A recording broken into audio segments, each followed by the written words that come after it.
France must leave EU. Europe on brink of political and social meltdown. Yellow vests.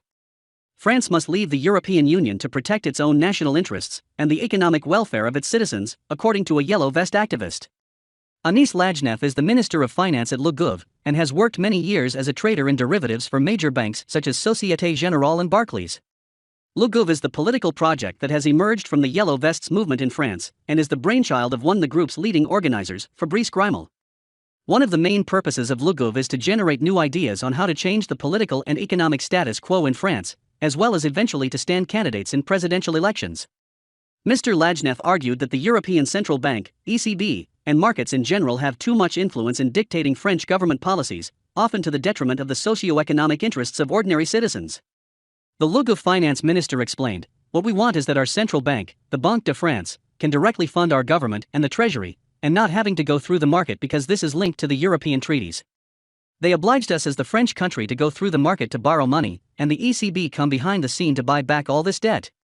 So if we don't do what the market wants, what the ECB wants, then we are a little bit like not sovereign enough to decide by ourselves what is good for our country." He added, 25% of the debt of France is within the ECB, so it is owned by the ECB. So the ECB are really the master of France and of our government, so they can decide and tell us what to do or not. As an example of the ECB's malign interference in French economic and social policies, he claimed the EU made its €40 billion contribution to France's €100 billion COVID stimulus package conditional on the government agreeing to reform its state pensions and unemployment benefits. These benefits are elements of France's socialized welfare system, which form a core part of its political identity as a nation. The EU said, "Okay, we give you this money only if you do some change to your pensions.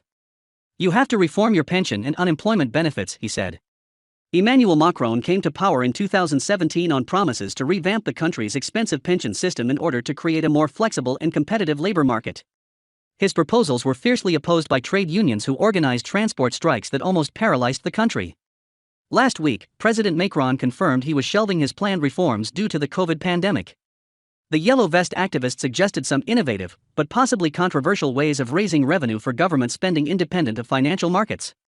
These ideas include establishing a microtax of 0.1% on all purchases made in the country and forcing multinationals to pay a share of taxes that is equivalent to the share of sales that is done in France. Gouv also wants to tax unproductive wealth, that is money that is not invested and lies ideally in a bank account. He claimed that the target was not ordinary people, but multinationals like Apple that reportedly have huge cash surpluses in European bank accounts. Mr. Lajnef believes that ECB policies have increased wealth inequalities between EU countries, as well as within them between rich and poor. This will lead to greater social conflict and political instability throughout Europe if the system is not reformed, he argued.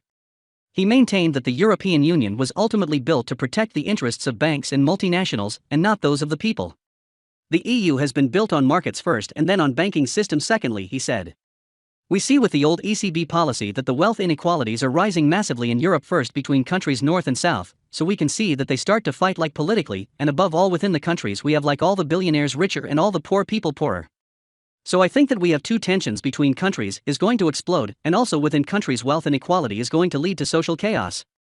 At Gouv we think strongly we have to get rid of the European Union, and maybe to build after a real union of nations, and not a union of banking.